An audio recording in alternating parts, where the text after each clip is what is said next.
We the people tell the government what to do. It doesn't tell us. We the people are the driver. The government is the car. And we decide where it should go and by what route and how fast. Almost all the world's constitutions are documents in which governments tell the people what their privileges are. Hey everybody, welcome once again to yet another episode of Two Noobs Talking. It is episode 69, and 2 out of the 3 hosts here are now buried under, 5 inches of snow. We're not Boston, for crying out loud, but thank God it was only 5 inches. But with me, of course, is our good buddy John Tracy. John, how you doing today, bud? What's going on, man? How are you? I'm doing good, thank you. Mr. Steve Murray. Steve, how are you, sir? I'm okay now that I'm indoors. Got your workout in, I saw. Can I make a plea? Go for it. To all the inventors out there? Uh-huh. We need an alternative to snowblowers, because when the wind is blowing, it just all comes back. I no joke.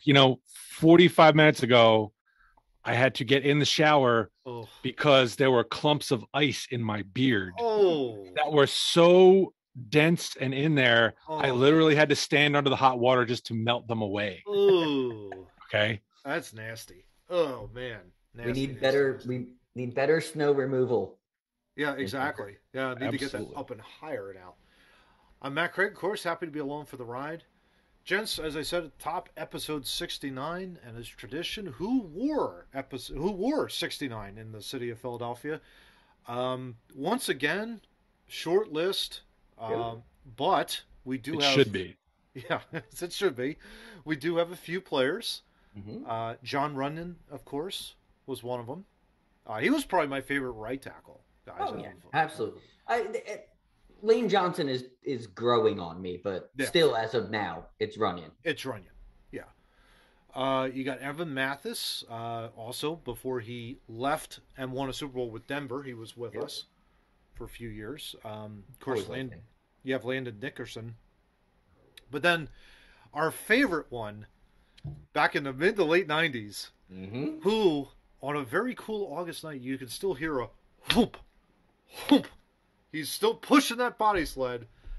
George Hageman. I mean, that was such a great story. A large man trying to push Andy Reid. Could you imagine? And Andy Reid going, you know what? No, you're going to take this sled in the vet. You're going to push this sled and cut him. And then he cut him. It was great. Yeah, cut him anyway. Made Andy's career. Did he play for the Cowboys after that? I think it was before. It was before that. It wasn't after. Okay. I don't think he came here from the Cowboys. Yeah. And I don't think I don't think anybody else signed him after that. Yeah. It did humble him, though. I did read a little bit, did look up the old story. It's like, you know what? It did humble me, and I did learn, not to do it anymore, all that kind of stuff. We missed that in sports because of, as we're going to get into, cancel culture and not allowed to, you're not allowed to keep your kids after practice and make them skate anymore and stuff like that. It's just not, it's not the way it used to be. Well, we play sports way different than the kids these days do. I keep thinking let me just go off on a tangent on this number just real quick. For it. Absolutely. Because John brings up hockey teams. So my son's hockey team, I had to have a discussion with them.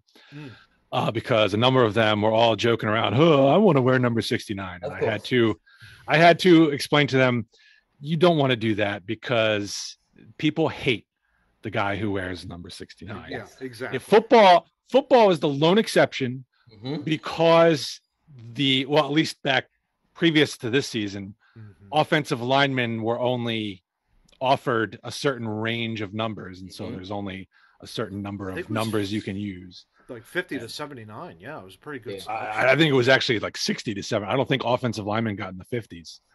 I think so. They had basically 19 or 20 numbers to pick from. They broke the positions down when the NFL became communist. They broke them down. So you have to wear this, you have to wear this, you have to wear this. The whole Roger Goodell racist thing. Yeah, that was when that happened. So, but if anyone else in any other sport were to wear it, they would be subject to severe derision.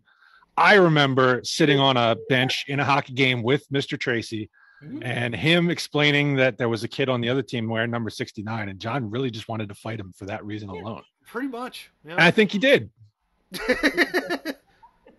It's a stupid joke. I mean, this is my problem with the number in hockey, and I'll rant along with Steve. Go for it. Yeah, go for it. It's a cheap joke. Yeah. Now, okay, so if Steve's wearing 6, I'm wearing 9, and we skate past each other to make Matt laugh, funny joke. Yeah. Wearing it all the time, you're just a sleazeball. Yeah, pretty much. Because you're just trying to get the cheap pop all the time. Nobody likes the cheap guy that wants the cheap pop all the time. Yeah, exactly. The best part about when I had to explain it to these kids was there was one kid who was not at that practice, right? So the next practice, he's in there saying he wants to wear the number, and the kids I had talked to go, "No, you don't want to be that. Wear that." And I was like, I was so proud. I'm like, "Oh, you guys took that lesson to heart. Good job, boys." Pass it up baton to the next generation. There you go. That's what it's all about. You know what I mean? It goes back to the Super Bowl. The Super Bowl when Fletcher Cox and Long stood next to each other, and it was a ha-ha moment. Mm-hmm. But it's not like they did it all the time. Yeah, you know what I mean? Yeah, yeah. Exactly. That's what. There's a difference between donning it all the time and making a joke about it. And making a joke about it. Yeah. Exactly. So all the Beavis and Buttheads out there, stop laughing and snickering at our episode number this week. We're gonna say it over and over again, so you do though. Yeah, exactly. Because it is episode 69. Well, gents, let's move on to our very first topic of this episode. And fortunately, we don't have much in a way of COVID numbers to go over and all that kind of stuff, but we definitely have somebody that has lost his damn mind. A little bit. And I would have never thought it would be the Surgeon General of the United States. DailyWire.com article here, John brought it, and I love it because he's basically suggesting that the Joe Rogan podcast, 11 million subscribers, one of the most successful podcasts right now going in the United States. The Surgeon General, Vivek Murthy, says that the Joe Rogan... John. T-H-Y at the end of that. Joe Rogan podcast should be censored. Big tech has important role to play. Oh, they have to whine and moan about big tech. Oh, you're not doing enough.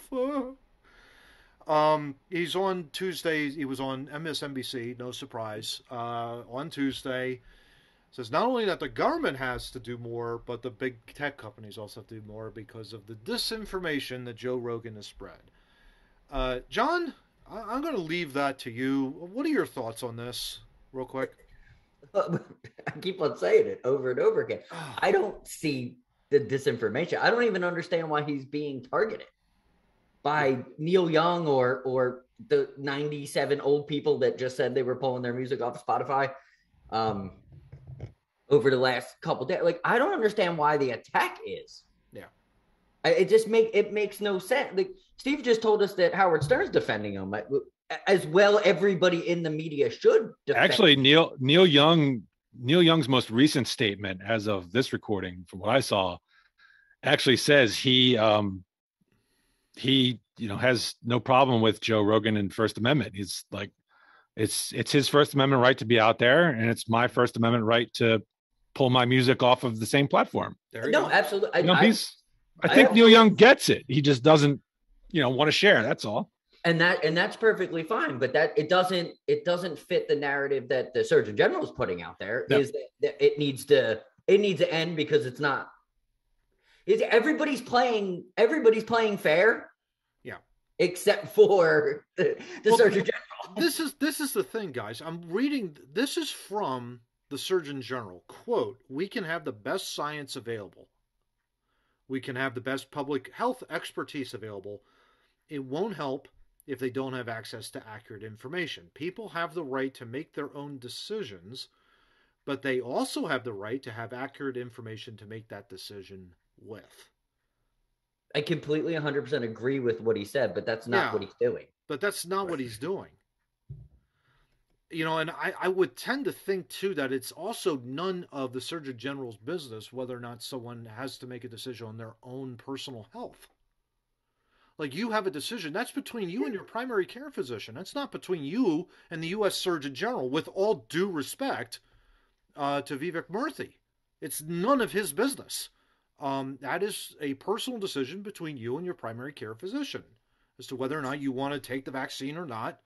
Or, if you're looking for alternative therapies and treatments, we should be celebrating that kind of stuff. We shouldn't be like push the vaccine so much that that's the only, it's one thing if you push the vaccine so much that that's your only avenue of choice, where you've got alternative thoughts here that are equally, if not better, and natural immunity might also be a factor in that as well.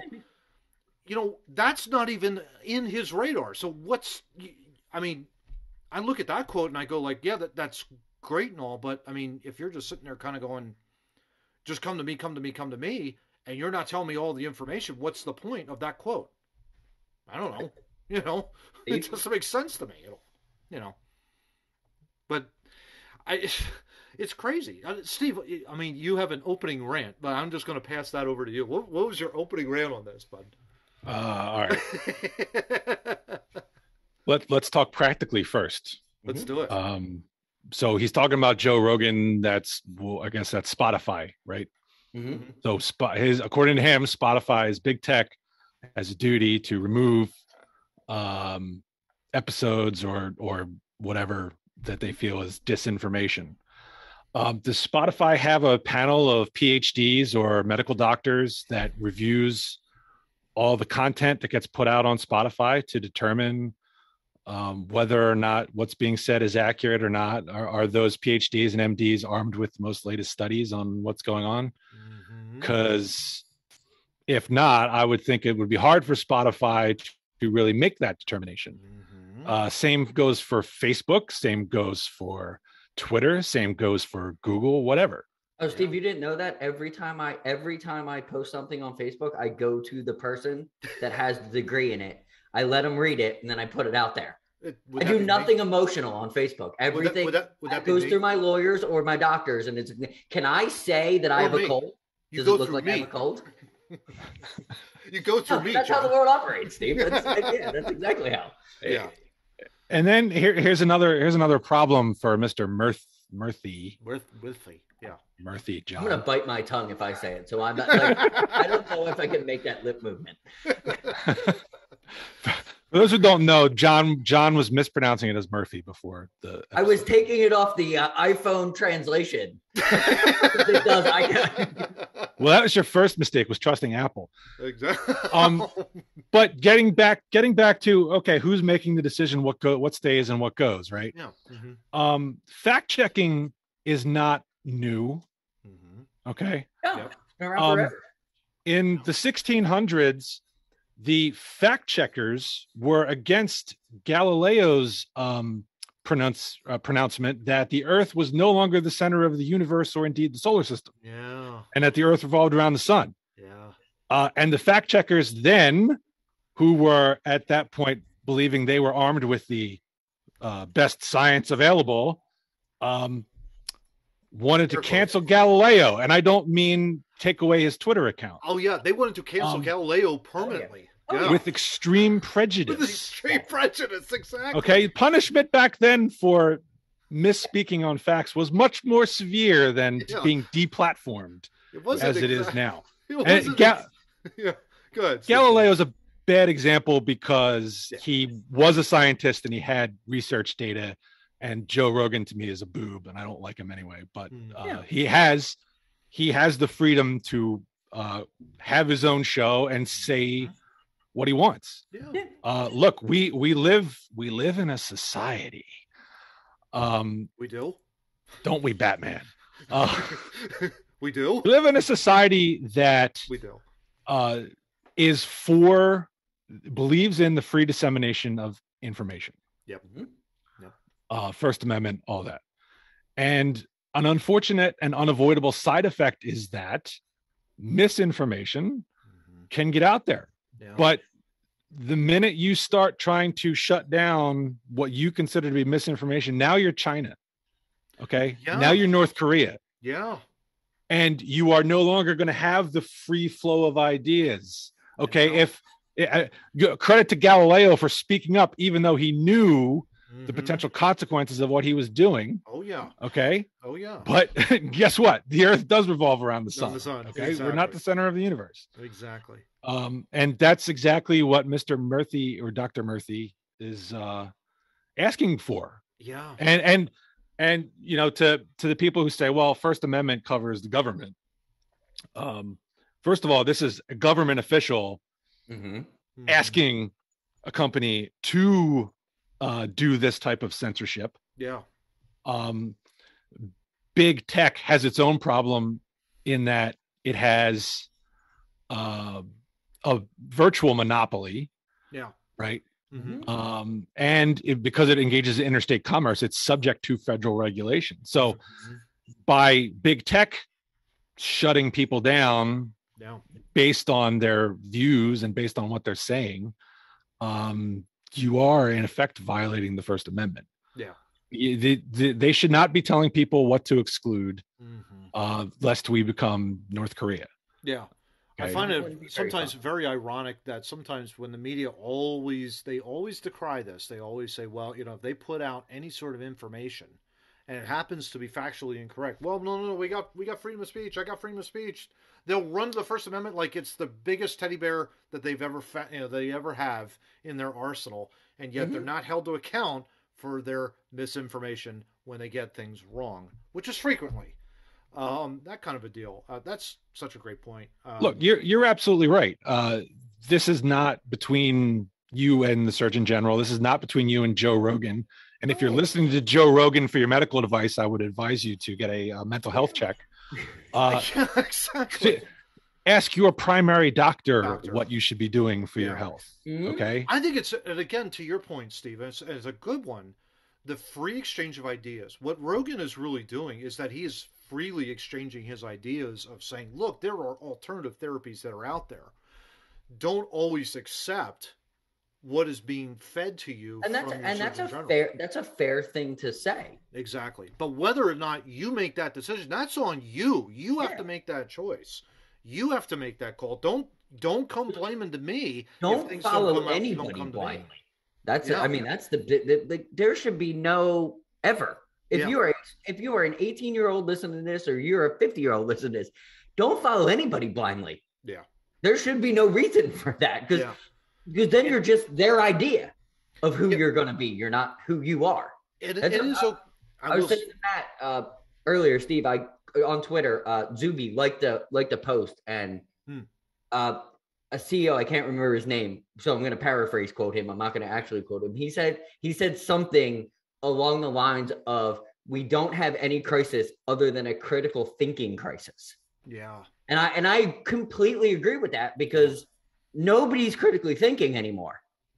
Yeah. And really the idea of critical thinking is really just the idea that you are essentially defending your opponent's point of view while espousing your own. So it would be something along to the lines of, Steve believes in X, I believe in Y, here's why I disagree with X. You're not attacking the person, per se, you're attacking the argument. Exactly. And the problem, though, that we're running into is that we're both attacking people that are disagreeing with message X. They're also attacking the person and trying to destroy that person. Can I give a really good point? No, not really. Me, Matt, and Steve don't agree on everything. But the one thing we do when we talk, when we disagree, is everybody stops and listens to the person's point of view. Yeah. Of why it should go this way, or why it should go that way, or whatever it may be. Because there's respect and responsibility to push forward and to learn from one another. I think that's what we do best. 100%. And that's something that the culture is missing. Yeah. It's just like, I don't like him. I don't want to work with him because he doesn't believe the exact same thing I do. Well, how the hell are you ever going to grow? Yeah. Are you going to learn? If I listened to my own bullshit my whole life, I would have never grown. Like, ever. Not once. I would have never made one achievement because I'd be listening to my own bullshit. Exactly. It's not good. That's such a great point, because I know Steve and I have, we've disagreed, like, a lot when it comes to sports. We really have we've almost come to blows, that kind of a deal. But no, you're right. I mean, it's a good point, because it's like you have to stop and think, what is that person's point of view coming across? And we did that with pre-production, and we're going to get into that with the NFL overtime rules and all that kind of stuff. That's later in this episode. But that was such a great point, because it's like we got into a very spirited debate on how to fix the overtime in the National Football League, and it was spirited. People had their own. We would never put that on video because it went long. Oh, it did. It did, but it was a great discussion. It was like, okay, well, wait a minute. Now we're starting to think like, where's Steve coming from? What's Matt's point of view? What's John bringing in with a coin flip? That kind of stuff. So it's a little bit of everything. We're having fun. Yeah, at the end of the day. So that's huge. Most of the time, that's not how it goes, though. That's the problem. It's not fun. It is. Instead of sharpening iron. Yeah. Instead of listening and gathering evidence and presenting your evidence, it's just I'm right because I know I'm right, and you're just an idiot. Yeah. So listen to what I have to say because you're stupid. That is my one biggest hope in this world, that I've never, ever looked at someone like that in learning from them or teaching them. I hope that I've never done that. If I have, I feel really bad that I have, but that's one moral thing I carry with me. And I think that's what makes me so mad about censorship is because how do you know that Joe Rogan isn't going to spark the mind that could change the world later on? You don't know. So why are we shutting his ideas down? Yeah. Why are we shutting, we've talked about earlier with Howard Stern. I hate Howard Stern, but people like him. He gets viewers. People like us, we get viewers. You shouldn't shut us down because we have a measly little podcast on YouTube. That would suck for us the 6 people that like us. It's one thing for the Surgeon General to counteract what Rogan is saying. And that I think we would all be in favor of. If he's saying, here's why I disagree with Joe Rogan, ABC, and present his list. It's quite another when he's basically saying, well, big tech has to do more to shut him down. That to me is that's where mistrust of the government drops into the subconscious for a lot of people. And that is very, very dangerous. Obviously, in medical school, you don't have a class in constitutional law. I guess not. I think that probably should happen, though. In everybody probably take constitutional law just for shits and giggles, because then the right and the left wouldn't be misappropriating it every time something happens. Every time, right? The jurisprudence in this country, I think, is pretty clear. Really, the only thing at this point you're allowed to shut down for First Amendment is speech that is intended to incite violence. Yes.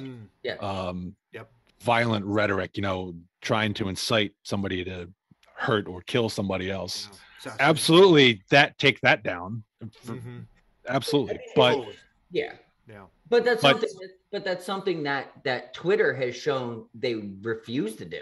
Yeah, they give a platform to everybody except for the people that we've seen how Twitter is weird. They'll give violent because it fits in their term. And that's also, it fits in their terms and services, which is, unfortunately, you signed up for it. Yeah.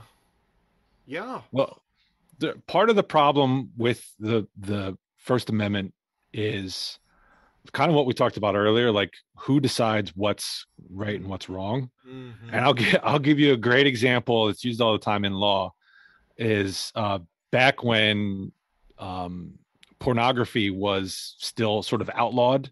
Mm-hmm. I think it was the Supreme Court.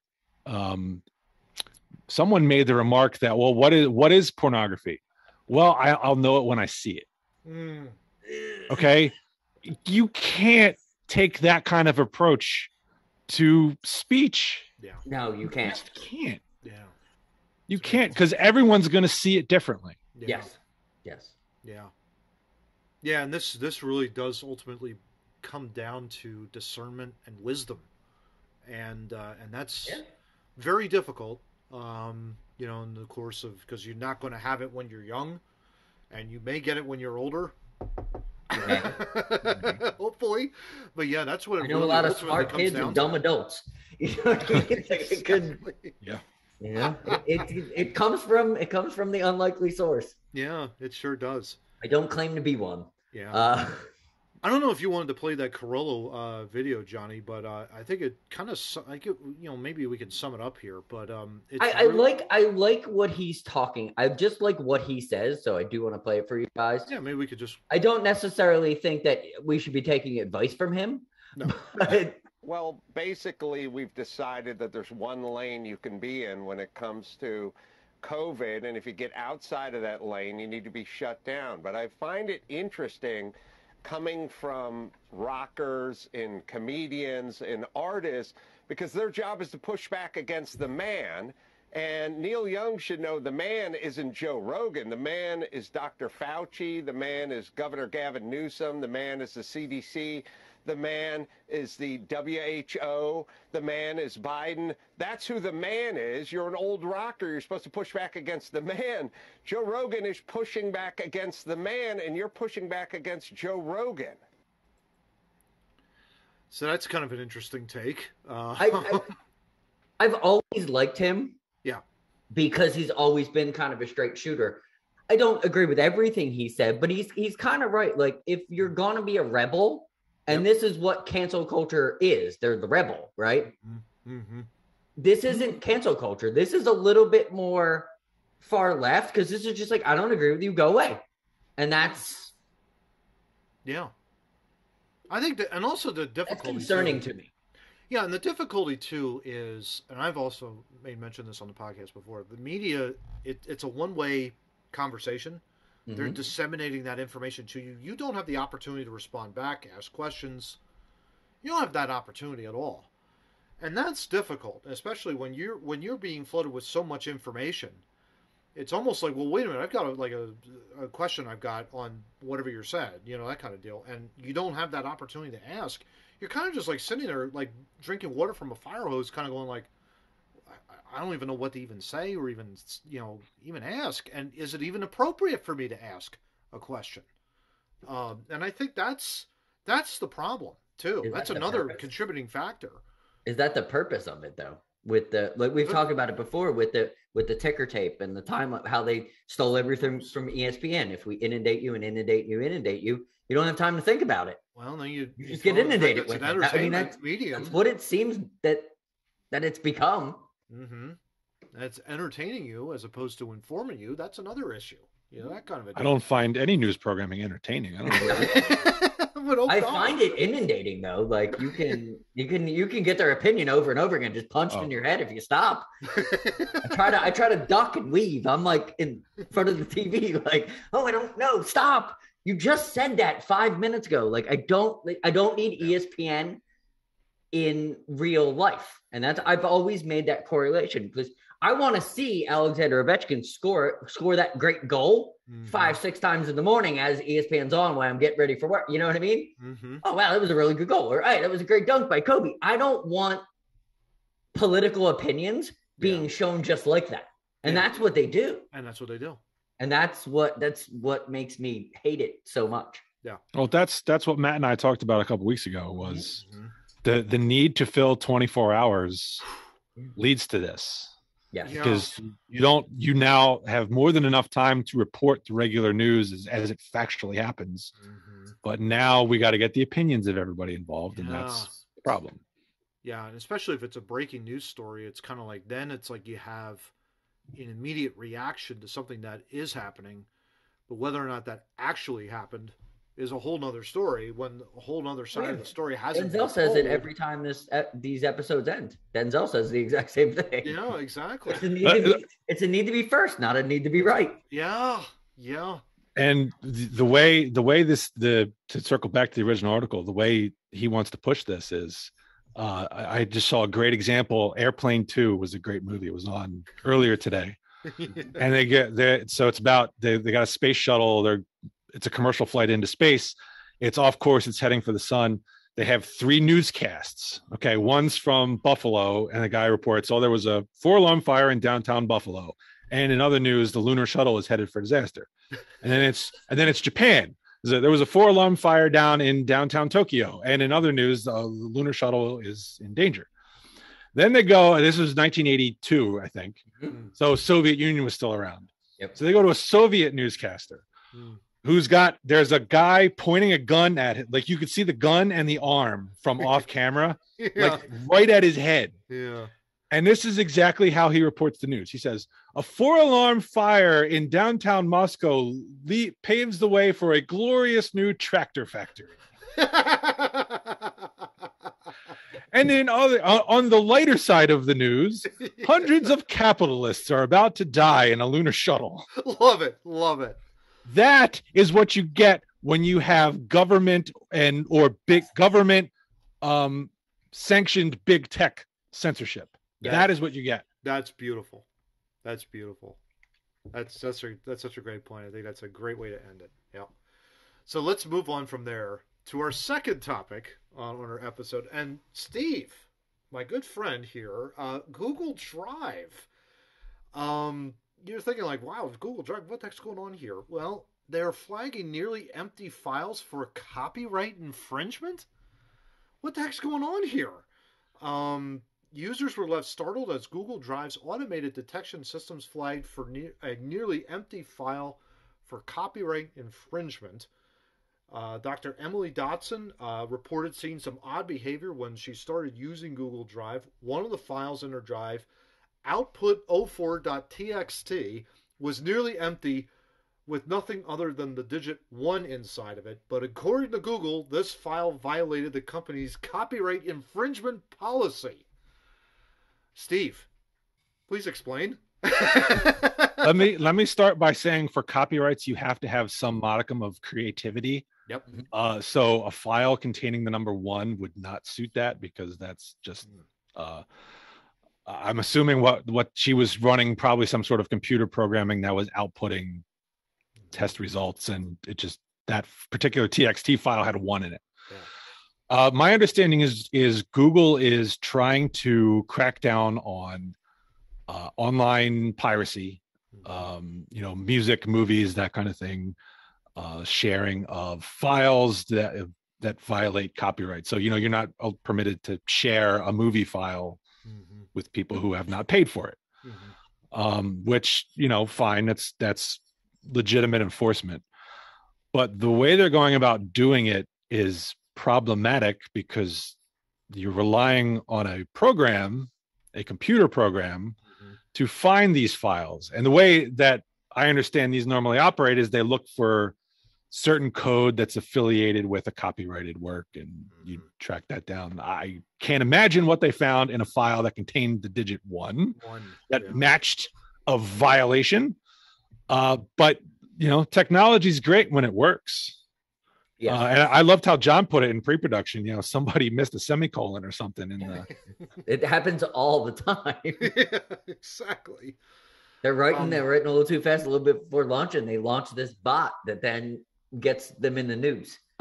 But this goes back to the last topic. Okay. Yeah. All right. So one way we're going to try and monitor good posts versus bad posts is we're going to use AI. We're going to use bots. Yeah. Okay, well, they better be working right. At this point, go ahead. They're over, like, big tech and the government forcing big tech. They're overstepping their boundaries. They're trying to help in so many ways without a plan. That's what big tech is basically doing at this point. That's why you see massive TikTok accounts are getting they get the 3 million followers, and TikTok's like, yep, you violated all the guidelines. Poof, you're gone. Like, you see it over and over. You see it with Instagram. You see it with, and of course the right and the left grab it, and they're like, it's because I believe this political thing. No, it's the system's broken. Yeah, and this proves that the system's broken. Give the example you told us in pre-production about your friend who was like doing emails at Penn or something, and they were off the top of my head, I can't even remember. It was some program to remove like empty email accounts or something, but it ended up you screwed up the program and half the emails. He wiped out everybody's email. And it was like, oops. and then you have to restore it and start all over again. Oh no! They were trying to clean out old emails, and it was literally like a fast job is what I meant with the Mr. Semicolon bad things happen. Yeah, literally was doing this, and it was a select all instead of a select what I selected. Oh God! Everybody, you just crash it. That's what it happens all the time. That's crazy. This is interesting too. Further on in the article, the behavior wasn't just limited to files that contain digit 1. Dr. Chris Jefferson, who is an AI and mathematics researcher at the University of St. Andrews, he was also able to reproduce the same issue when uploading multiple computer-generated files to Google Drive. He generated over 2,000 files, each containing just a number between minus 1,000 and 1,000. And the files containing the digits, now get this, guys, 173, 174, 186, 266, 285, 302, 336, 451, 500, and 833 were flagged by Google Drive for copyright infringement. Interesting. Clearly That's a definite hodgepodge of a list of numbers. And here's the problem with AI, right? The way AI works, at least I can at least speak from the image processing side. Mm-hmm. The way AI works for like identifying something in an image is you show it that thing in an image over and over and over again, and it learns how to identify. It's very similar to text to talk, the original text to talk software. You have to keep talking. And it will pick it up and get it. Good about it. Mm-hmm. But to this point, computers are not going to be any better than the programming that they bring in. Mm-hmm. Yeah. And so we shouldn't be trusting certain things to computers, given the current land. And anybody who knows me, follows me on social media, knows I fear Terminators. Yeah. This is, and I see signs of it everywhere, from the robot that patrols the giant supermarkets, to liquid metals. Yep. It's I've everywhere. Seen the videos where there's been bots that basically walk upstairs, walk across, jump, and I'm thinking, you give that thing an M4, look out. I literally cannot get a Roomba because my wife won't have it. Yeah. And that's all I want is I just want a vacuum cleaner that runs around my apartment and cleans so nobody has to. That's what I want. But no, it's because of Steve's same thing, the fear of Terminator. iRobot's one of the better movies of explaining the fear. It's that we're going to trust them so much, they're just going to be like, well, you can't take care of yourself. Yeah. It's like what it's... Well, this robot will take care of everything for you. What is happening? Yeah. That was a perfect example of the reason the robots went off the rails was you gave them the 3 laws and they misinterpreted what they meant by the laws. They said, oh, never harm a human. Well, we can't let humans be harmed. You're harming yourselves, so we can't let you do that. Yeah. You're restricted to your home space. And in a way, that is censorship. That you're using the basic laws that we have against each other because you disagree with them. Yeah. Right. My whole point is we have to be careful with what we are putting in the hands of machines. No doubt. Yes. No doubt. And this article just made sense to me because I'm like, oh, this shows how stupid these things can be when they're not programmed correctly. Could you imagine if social media created a bot just to look for key left words or key right words, right? Yeah. They're looking for those keywords, and how wrong would that be? Like Sally Mae, who's not doing anything but like taking care of her kids and hanging out with her friends, might say a Republican buzzword, and now all of a sudden she loses all her photos of her kids. Yeah. Like, well, who's to say they're not using them already, John? They probably are. I mean, when they're shutting down accounts left and right, you don't think there's actually people on the other side of that looking for this stuff? No, do you? No way. No, I mean, there are billions of Facebook posts a day. I mean, there's no way it's here. But I'm saying if they ramp it up to the elimination of, That's where like, because yes, is it happening now? Absolutely, but it's not happening at a rampant rate. Yeah. Like, if it's they not happening at an do what Google did by mistake and just ramp it up just a little bit, you're only going to have Facebook's only going to have one section left of people that are saying what Facebook wants them to say. Yeah. Right. And that's a problem. That's communist. Yeah, that's a big time. It goes back to what we were saying earlier. When that happens. With free speech, yeah.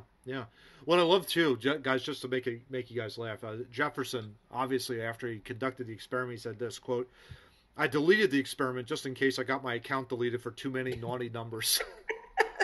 Wasn't there something in there that said there was a theory that if you had the number 0 in the in the file, just the number 0, they were afraid that would result in a permanent deletion, removal of Google Some Drive. allege that should the file contain just the digit 0, Google will permanently disable your account. Although the outcome more likely applies to users that Google deems to be repeat infringers.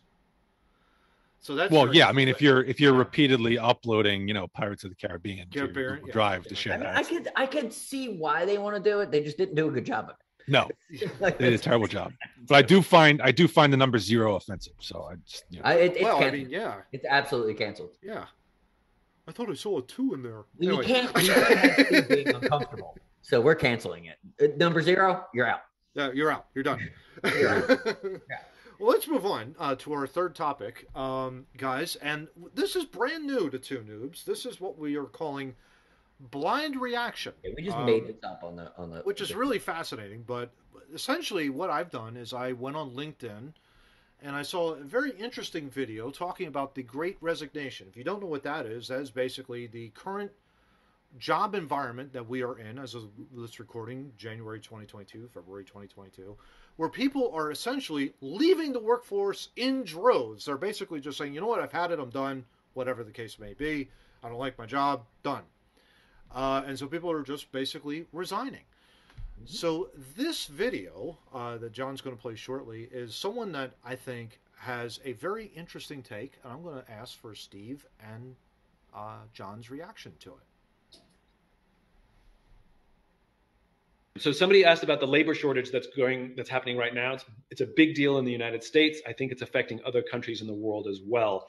And the reason for what sometimes is called the Great Resignation. I think COVID and the lockdown was a catalyst, but I think this has been a steady build for many years. And I think it's an indictment on most corporate cultures. I think too many companies have been taking advantage of employees for too long. And if you ask people, how's your job, for too many years, people have said, it's fine. It's fine. It's never great. It's not that I'm having fun. It's not I'm learning a lot. It's fine. And you ask people who have a job that's fine, well, why don't you quit and find another job? And the problem is the unknown is much scarier than what they have. So if they settle for fine because the unknown future or the unknown what I'm going to do next is just too scary. And what happened during COVID is some people were furloughed, or we went through a lot of stress and strain. A lot of people had their incomes shaken, and we got through it. Like, we survived.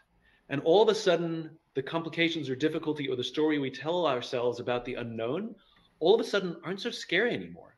And so now when we compare fine to the unknown, all of a sudden, I think a lot of people are a lot less scared of the unknown.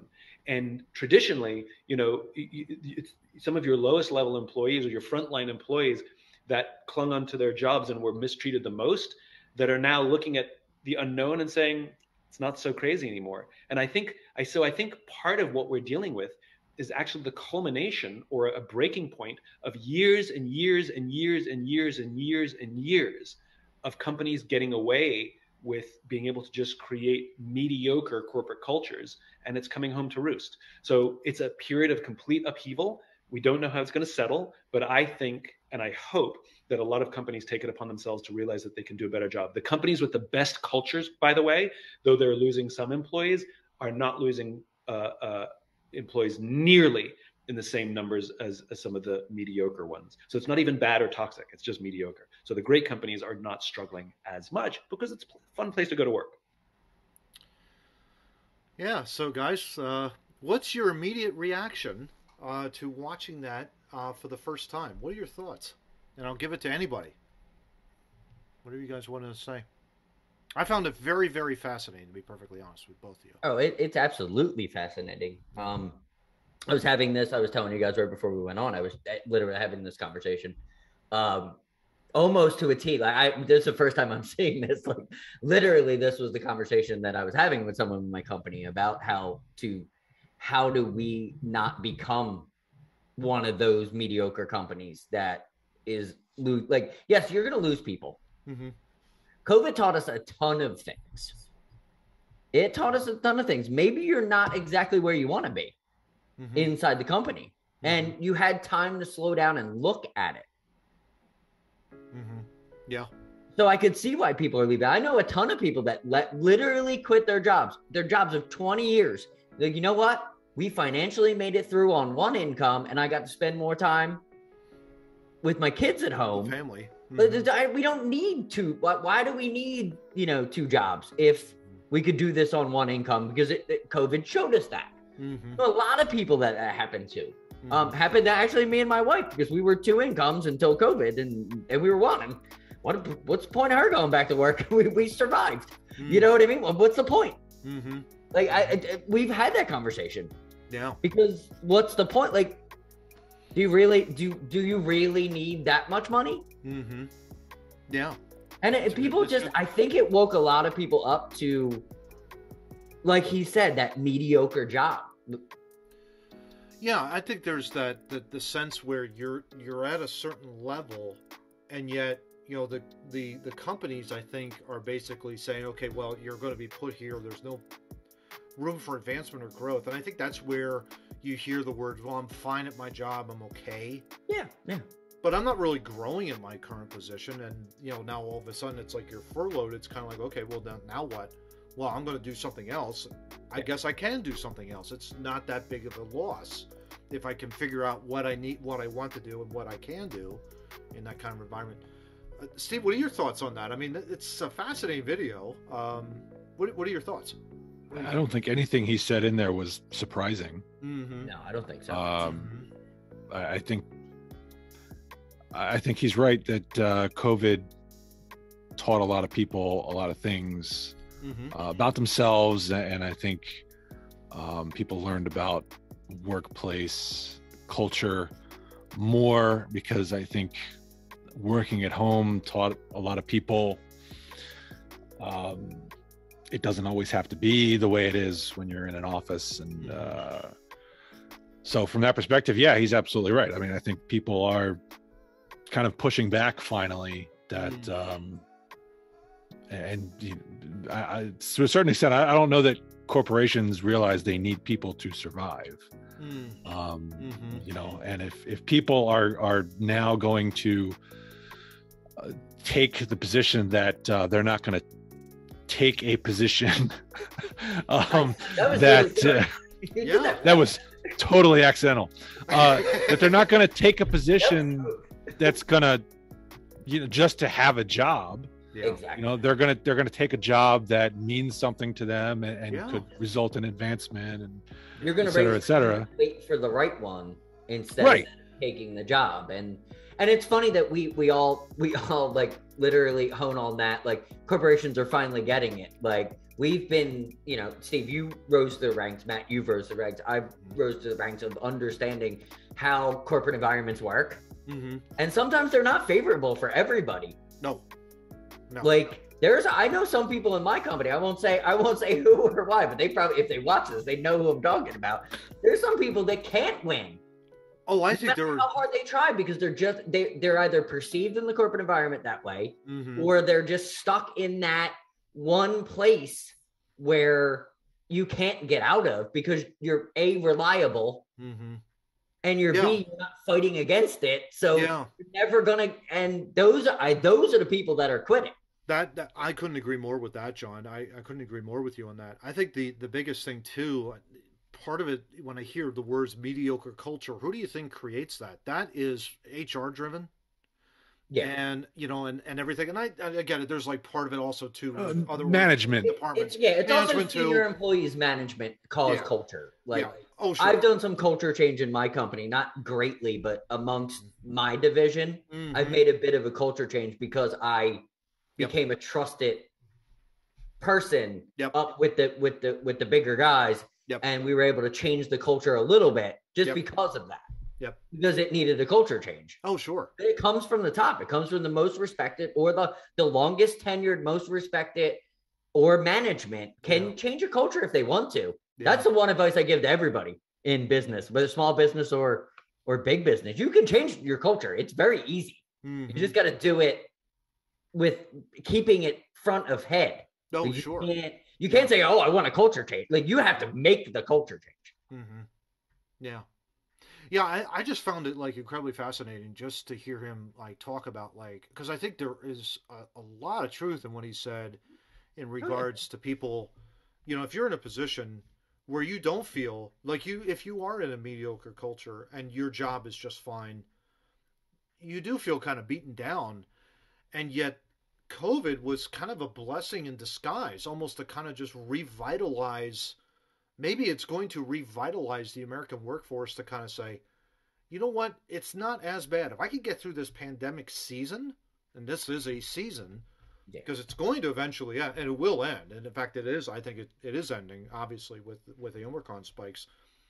But it's a matter of just like, okay, now that I've gone through that, I can come out on the other side, and I can take a risk. Logically, I can look at it and say, hey, what else can I do? Can I contribute, or can I start my own business? Maybe I can do that, that kind of a deal. Maybe I can use the technology to make my own business, or go into a consulting, that kind of a deal, where I'm consulting with other, people, and to grow their business or whatever the case is. But just kind of look what it did for us creatively. Yeah, Steve, your incredible YouTube channel, this podcast. Us coming together, like before COVID, we didn't talk regularly. We've been friends forever, but we weren't talking. But it my creativity turned into Matt's creativity, and then Matt's creativity. We grabbed Steve with his creativity, and I think everybody slowed down. I think that's the one thing that people don't talk about mostly. That was the greatest gift. We can 100%. Bitch about COVID all the time. COVID taught everybody to slow down. Apply the brakes. Not that serious. Yeah. It just isn't that serious. Stop and take a walk. Like, why do I was the year before, oh my God, living in Dallas. Go, right? Yeah, there was no stop. Yeah. I had a sick wife and a job that made me travel a ton. You know what I mean? Like, there was no, I didn't stop and smell the roses once in 2019. I didn't even know what that was. Yeah. But later on, with moving down here and then COVID hits, it made me appreciate home a lot more. It made me appreciate work a lot more. It made me miss PA a lot more because I slowed down and actually thought about moving so far away from all my people. And it defined me. It's changed me as a person. It's defining me as a person of, I'm a better person because I slowed down. And I think you're saying that in jobs because they're like, wait a minute, I'm worth more than this. Yeah. I'm worth more than this $18 an hour job that I get shit on every day. Exactly. I'll go do something else. I'll do something else right now. Yeah. I saw a guy on TikTok. I follow him now. I saw him this morning. He was a gasoline tech for years. And he did it. It's funny that you played the story. He did a whole thing on how COVID changed. He's now a coffee roaster. And he sells coffee online. Isn't that amazing? And he's making twice as much money, happier than ever. Around his kids and wife all the time. He works out of his own home. He roasts the coffee in his home, in his garage. He built this beautiful empire, and he had to because his company had to lay him off for a little bit and give him a little bit of money, and he had to figure out he had a hobby. So he supplemented his income with marketing that, and it turned into his full-time business. And there you go. Yeah. Creative people will do creative things. Oh, yeah. And I think you're going to see that as a revitalization, I think, coming out of this season. get ready for an explosion of creativity. I totally believe that. I totally believe that. And it's kind of like with me. It's like I've been billing for most of my career, and I'm thinking about project management. And could there be a possibility that I could be a consultant? Heck yeah. I don't know what those steps are just yet, but I'm training to eventually get there, and to be a part of project management, because I love being able to work on things and solve problems, and to be able to say, okay, utilizing Lean Six or whatever, it reinvigorated me really during the entire pandemic. And now it's like, okay, what can I do with this?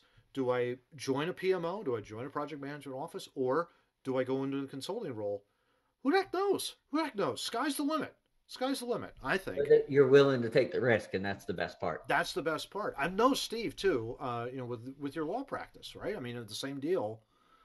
You could talk briefly about that if you want to talk about that. Sure. I mean, you're working from home now, mostly, right? At this point. Yeah. So that's been a big change. Instead of having going into the office every day, and everything. I don't want to speak for you, but yeah. I mean, what are your thoughts, real quick, to wrap it up? Yeah, I mean, I've been able to work from home for a long time. Yeah. It was a little weird to do it every single day, but I got used to not having to get up to an alarm at 6:30 in the morning and shower real quick and run to catch a train. Now I can roll out of bed at like 7 and take my time. That's nice. Amazing. There's no go, to John's point. There's no go. You gotta, you can slow down and just take your time. Yeah. My biggest question is that it's making you happier. You're just generally happier, right? Yeah, from that perspective, yeah. But that's awesome. That's the good stuff. It's the good. Good stuff. Yeah. We talk a lot about the bad in COVID. It's good, I mean, we're all not people that want to sit here and be like, oh, let's boast about how great our life is. Like, but that's not who we are. But exactly. Yeah. But there's definitely been a positive change. So yeah, that was really, really good. So let's close out Two Noobs here, guys. Let's do a little sports talk as we do. Let's get into this overtime. This overtime change. Oh my gosh. Bills Chiefs, probably one of the better, if not the best, divisional playoff rounds. By the way, if you look back at last episode, don't even bother looking at those brackets. Those were just completely destroyed. I got one.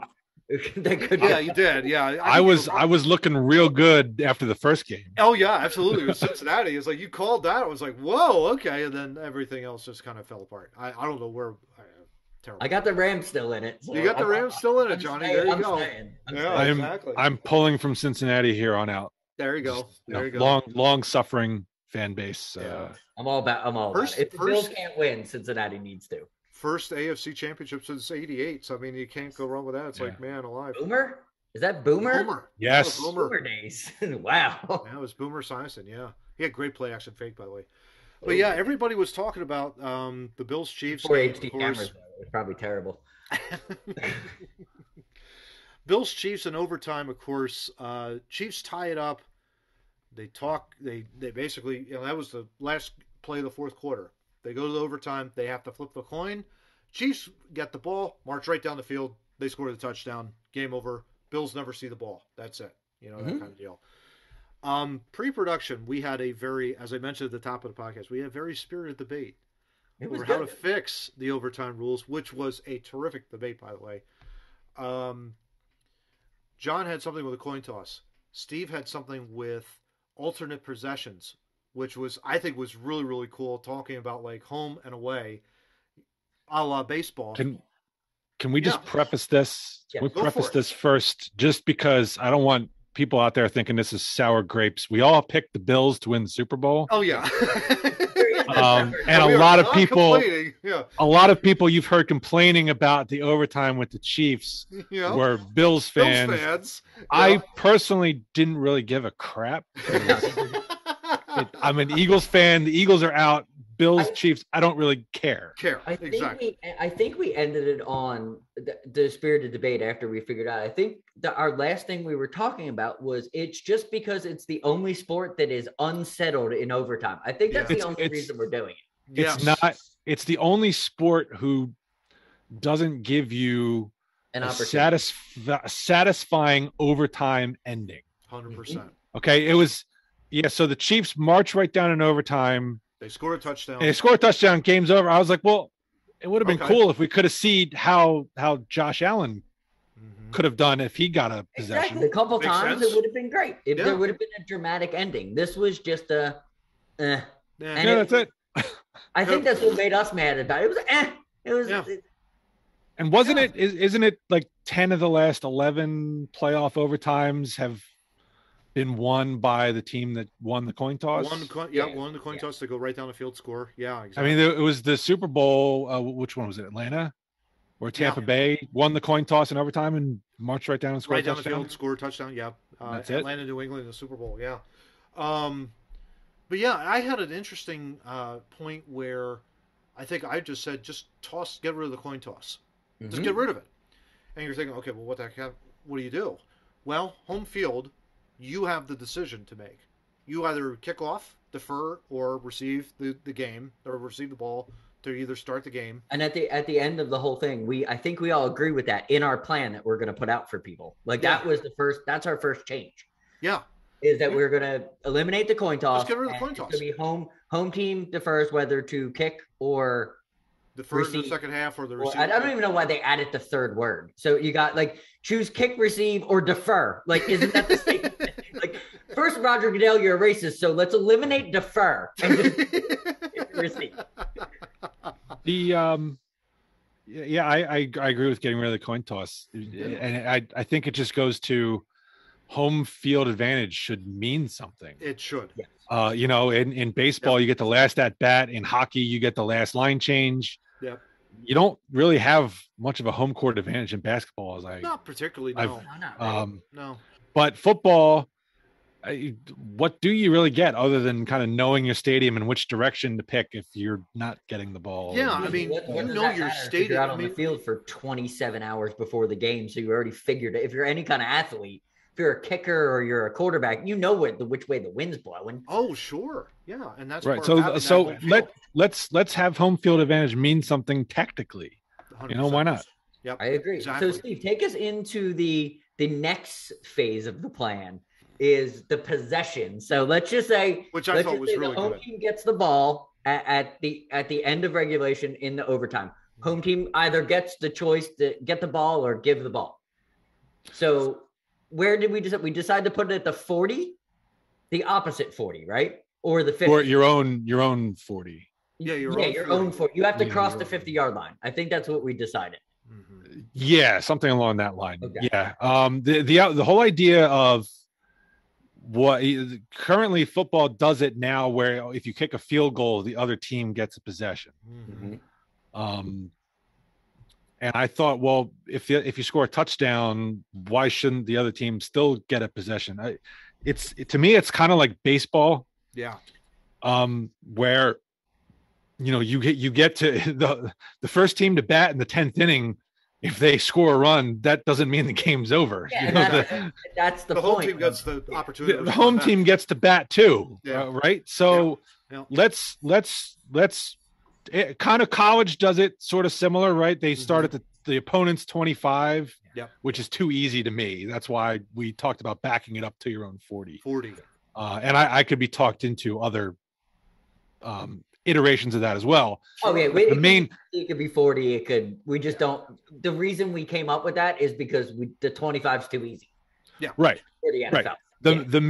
The main idea was each team should get an offensive possession to try and either take the lead or tie or what have you, or go for it. Just because it's just to watch one team get the ball and score and that's it. It's kind of meh. It kind of deflates it. Yeah.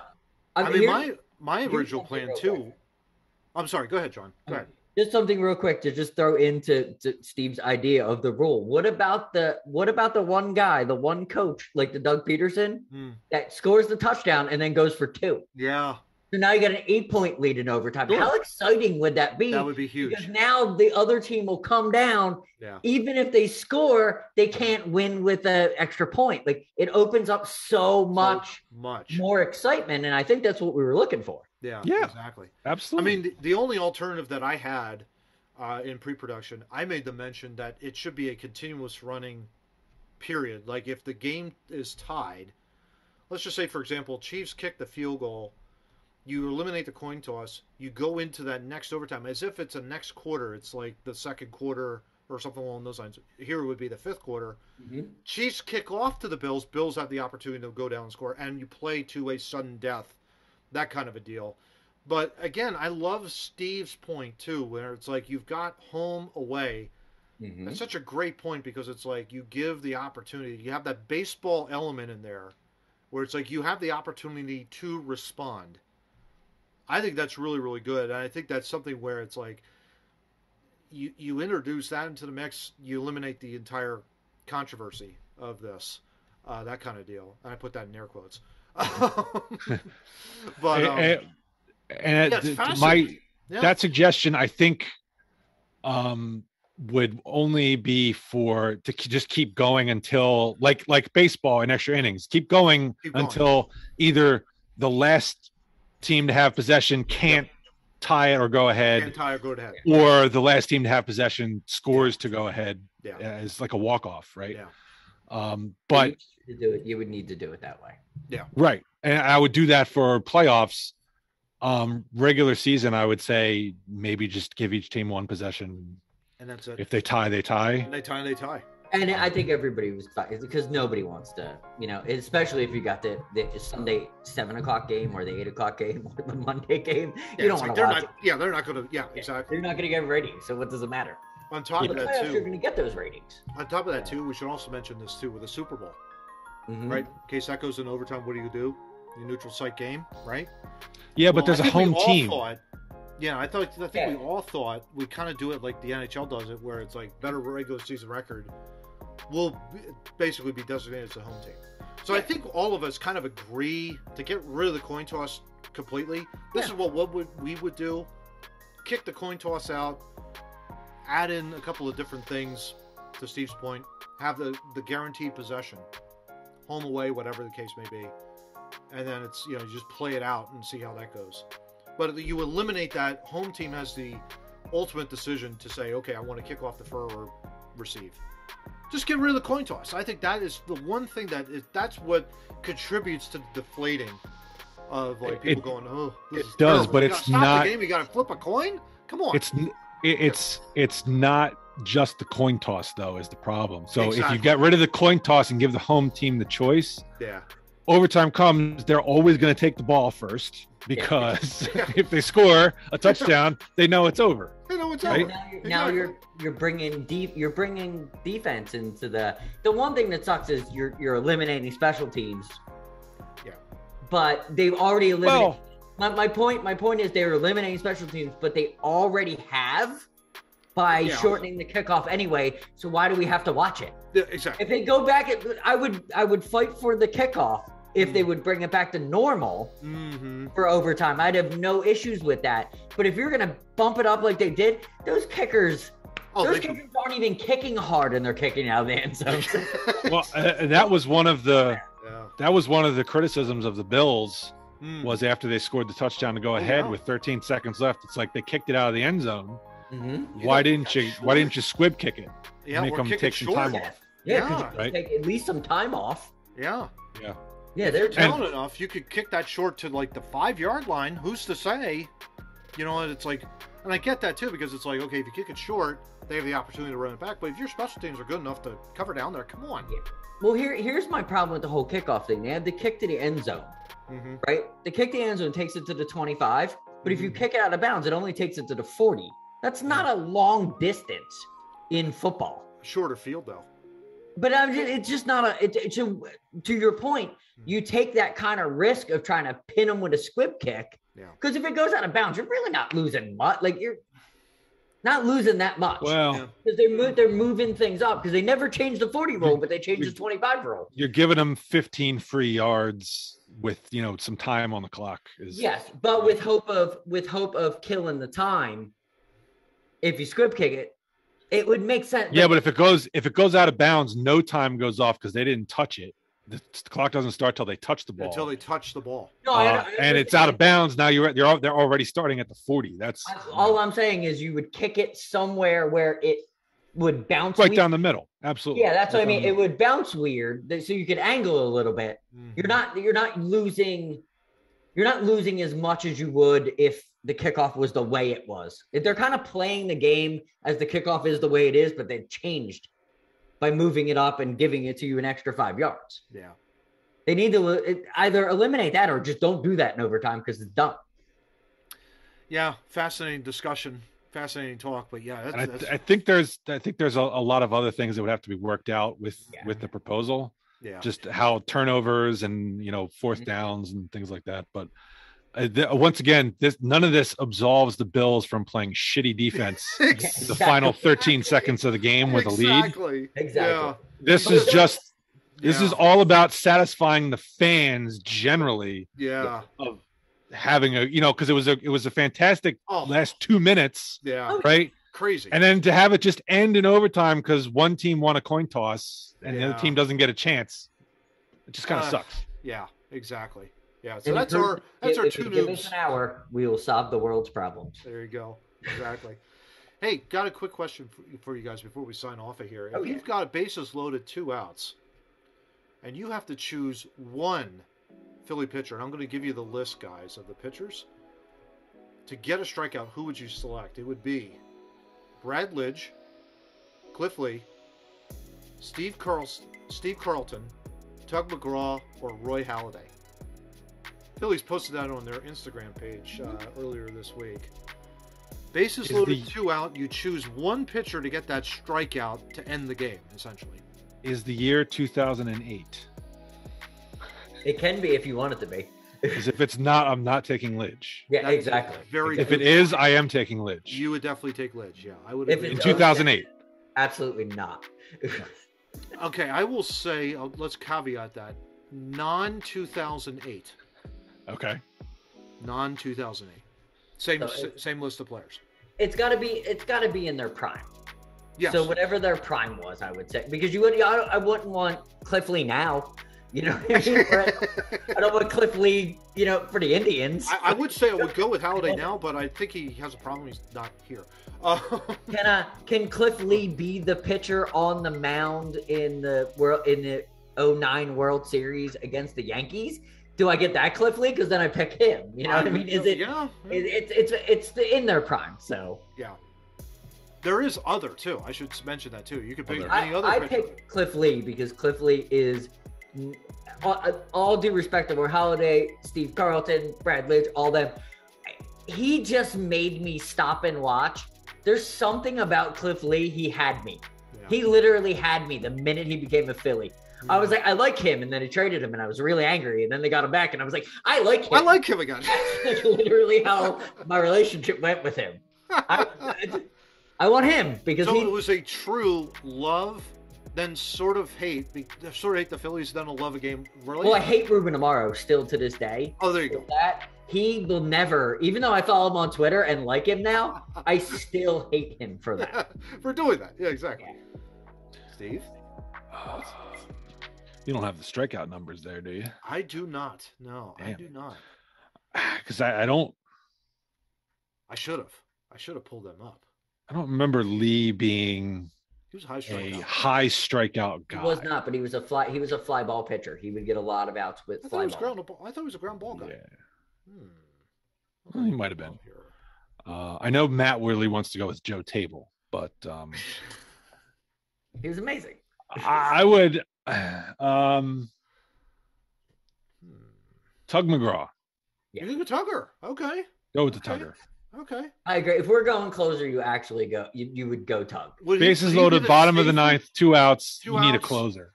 You need that guy to kind of. And he was longevity. Like Lidge was a season or two. You know what I mean? In the Phillies uniform, and wasn't really good before then. Yeah, Cliff Lee, when he was here, he had 813 strikeouts in his career. And how many innings?